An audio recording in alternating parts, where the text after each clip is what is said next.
I am super pleased to bring to you and each and every one of you a very fantastic performance. It was called The Pitch, and it actually was written by the very man we have on the line. That's right, Mr. Paul Rodriguez. Welcome to the show, Paul. Thank you, and good morning. Good morning. So, Paul, okay, let's dive into this. This theatrical performance is really almost what I'd want to say, like a mini peek into your life as a producer and comedian, actor, filmmaker. Talk to me. What was your inspiration for putting this as a performance? And I believe it started in San Diego? Yes, it's with Teatro Máscara Mágica. And so what happened is that we were originally going to do The Odd Couple here in Los Angeles at the theater, and at the last moment they pulled the rights. Neil Simon's company, or himself, they pulled the rights. They denied us to do that. So we had already made a sizable deposit, so it was either lose that or do something. So we did a play that we had done a year before in San Diego that got good response. Basically, the pitch is shows in a comedic way the perils and the difficulties that there are in pitching a Latino, a Latin sitcom, or let's say an American, an English sitcom with Latin characters, brownish, if you will, and the problems that they pose, and that's quite difficult. That's why we're more or less, although our numbers have grown exponentially and surpassed African Americans in numbers, our presence on television has reduced. There were actually more Latinos on television in the 90s and in the 80s than there are to this day. Other ethnic groups have gone on to get more prominence, and I try to find out in a comedic way the reasons for that.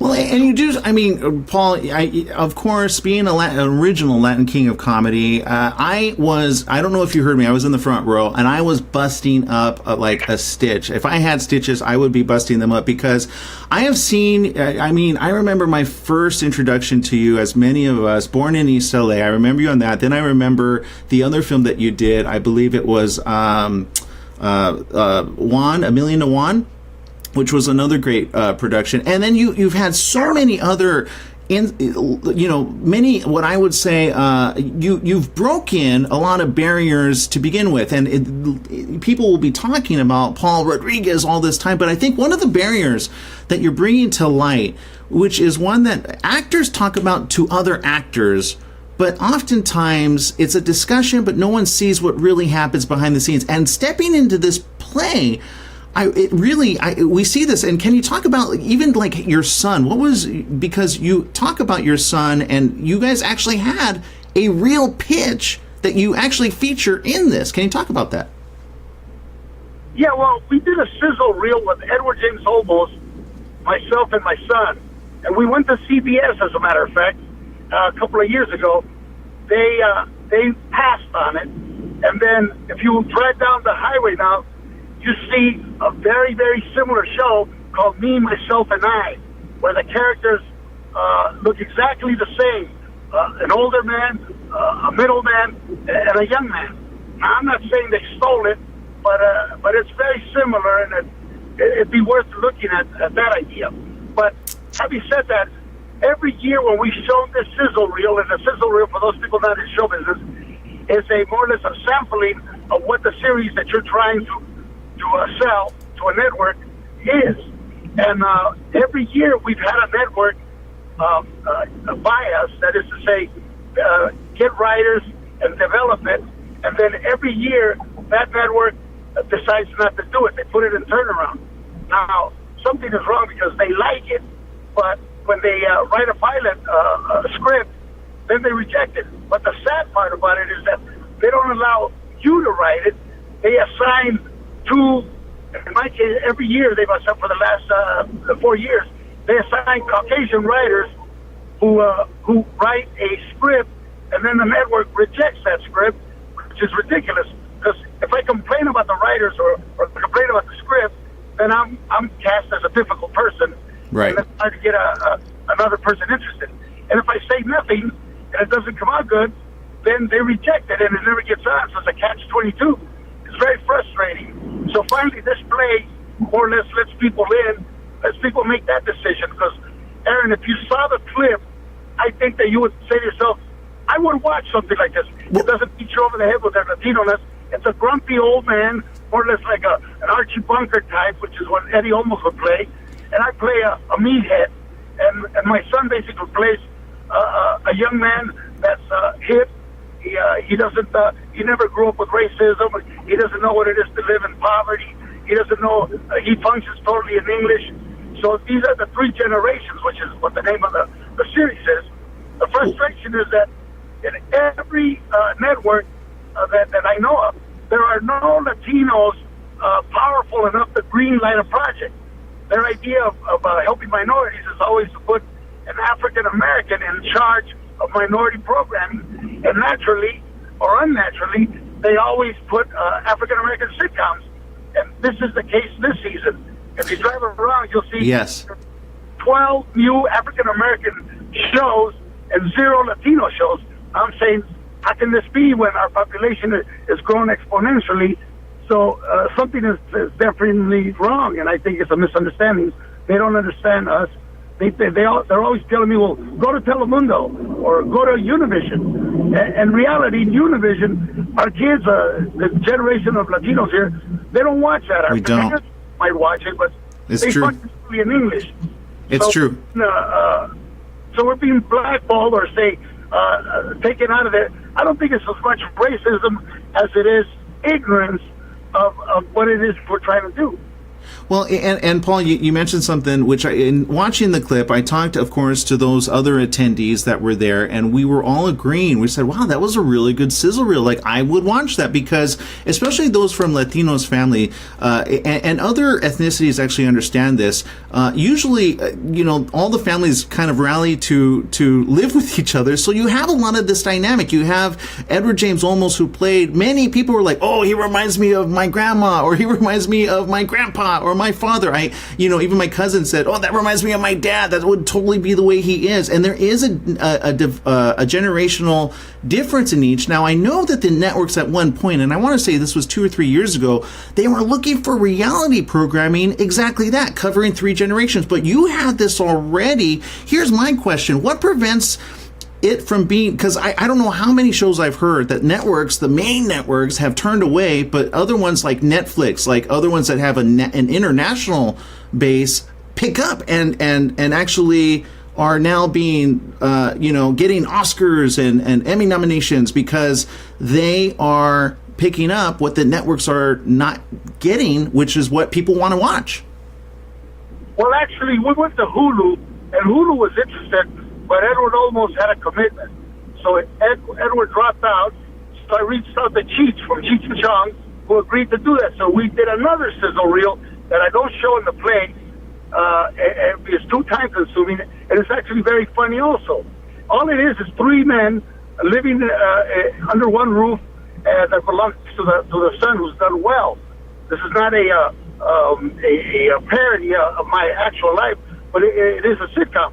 What happens is that the executives who are able to greenlight a project, it's a lot less riskier to put an African American sitcom because all their studies show that Latinos will watch African American sitcoms, and they're very popular in our culture, as they should be. They're very funny.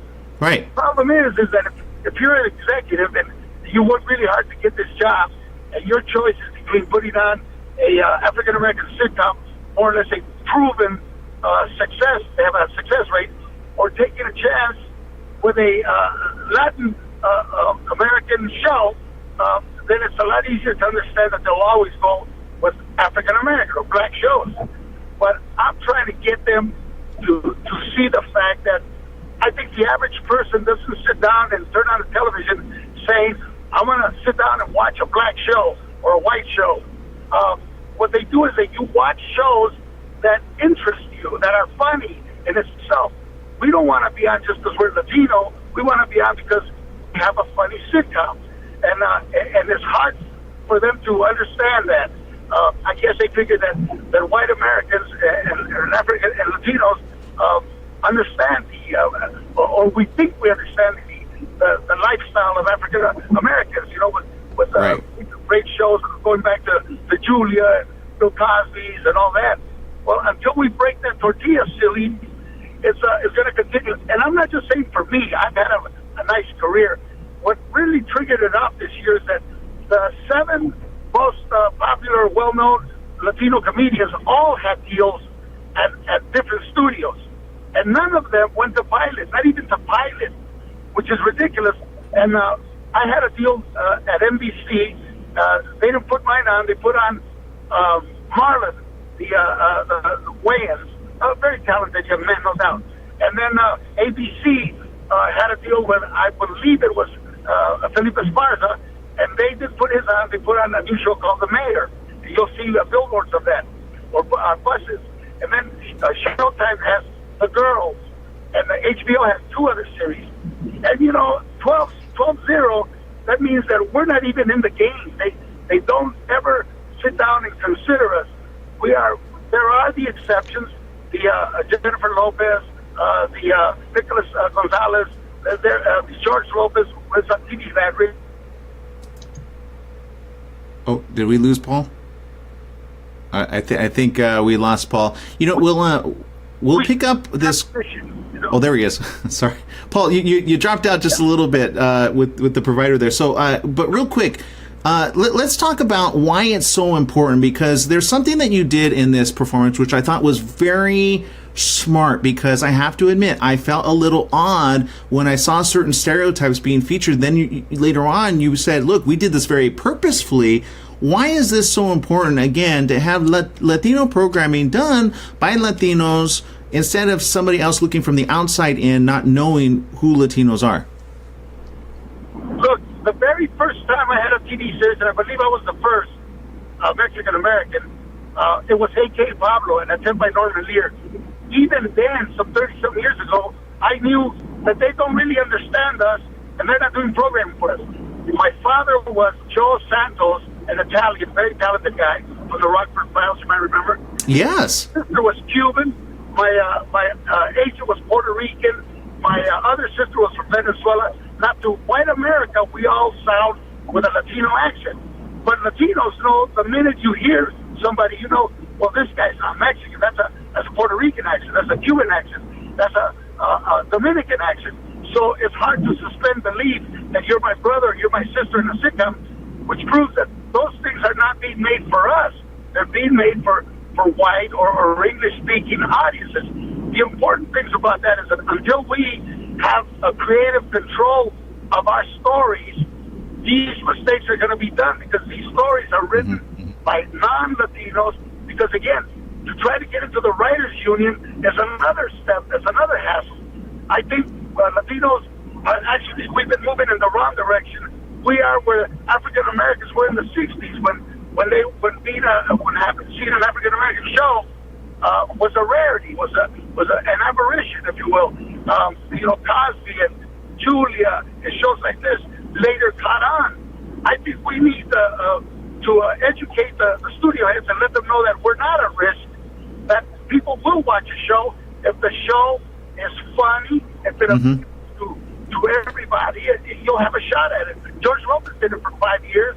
Why can't they do it again? Yeah, and I understand he executive produced that with Sandra Bullock, who believed in him. Sometimes it is a non-Latino that will like automatically partner up with, but it takes that. You need someone with the clout of right. Someone with that kind of clout. But even then, you would think that with our population growing, I mean, they don't really know how many are, whether you call yourself documented or undocumented. The truth is, let your eyes tell you. Can you really go anywhere to the metropolis of Los Angeles and not see a Hispanic person? I mean, our numbers are growing exponentially, yet the people in the studios still live microscopically. They don't realize that everybody talks about it. Look, independently, John Leguizamo had a very articulate piece on Billboard magazine explaining that the number one song around the world, not just in America, is a Latin song. In music, we're so dominating that we have to have our own Latin Grammys. So in every medium, we're there, except in television. Why is that? even in movies, you have directors that have won the Oscar, like Irreverent. You have Robert Rodriguez. We're doing okay, not great, but okay in movies. Why is television the exception? Why can't we get there and achieve parity? The problem is these studio heads need to put Latinos in a position up in their bidding that are prepared, where they can green light projects. Until we're able to tell our own stories, you're going to continue to get negative views. And the importance of television is that it goes into your home. People establish, they believe artificially who you are, what you are by television. The same stereotypes that I was trying to portray in this play that I'm doing, they're very uncomfortable to put a gay person over the top, very flamboyant, that a very Jewish executive, to have a guy from India with a turban, and at the end of the play, as you were there, I say, were these images disturbing to you? Well, they were made so on purpose, because that's the same thing Latinos feel when we're portrayed on television. Yeah. It was eye-opening even for me, and I thought, because I'm in that third generation, I'm like your son, right? I don't watch Univision, I don't watch Telemundo. I actually, unfortunately, I'm learning Spanish. I need to learn more Spanish, but I'm in that separated generation which you are speaking to. I saw the sizzle. I said, what do we need to do to make this happen? Because it is still very relevant, and I know people will watch it. You put it together well, but as you said, you are also at the forefront. I think you said at the very end, you're the stinger of the bee. Like, you're not going anywhere. You're poking at it, and rightly so. What do you want to see in the coming years? What would be your dream fulfilled? To have a breakthrough program, whether it's me or many other talented actors and actresses, to have a program like Que Pasa USA. Do you remember that show on PBS? Yes. Where Stephen Bauer later became a big star in movies. There was a show about Cuban immigrants. They were articulate, they were funny, and it was popular across the board with Mexicans, with Puerto Ricans, with non-Latinos. What I'm saying is, that talent hasn't disappeared. I mean, that talent is still there. It's just not being used. The parts that are out there for us to go, they always try to appease us by giving us a reoccurring role on an African-American sitcom or in other projects for the studios to be able to say, well, here, we have Latinos here. Until we can put a family like the Romeros or the Garcias or something like that, when they can truly be part of the American spectrum, not be relegated to some off-channel or some small venue. We're talking about have them be aired in Iowa. Let Iowa decide if it's funny. I believe that Americans are open-minded, they know talent, and they're there to laugh. And if we're going to tell the jokes, the day will come when Latinos make will there be jokes that some will consider stereotypical? Yes, of course. Chico and the Man was never meant to be Hamlet. Neither was the Ships of Play. Shakespeare, right. We must be allowed to tell our stories and not have somebody tell our stories for us. Well, Paul, we've run out of time. Taz Zarate says we need to have a part 2 of Paul's interview. Many are saying thank you for doing what you're doing, including Freddie Garcia says, Paul, God bless you, triple fold. Again, thank you so very much for spending time with us here on The Morning Show, Paul. And again, for those that want to go see it, is this the last weekend? This is it. We have to close because I have to go off on the road and pay my bills. But come see it. It closes on the 17th. We have a matinee all this weekend at 2 o'clock, Friday, Saturday, Sunday, and at 7 o'clock, the night show.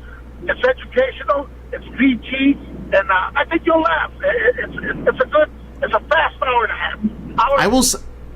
I will say I know you will laugh. My cousin's kind of a hard. It's very difficult to get her to laugh. She's not an easy laugh, but you made her laugh. You made me laugh, and Paul, you're going to make many think and laugh at the same time. Thank you very much again for spending time with us here on The Morning Show.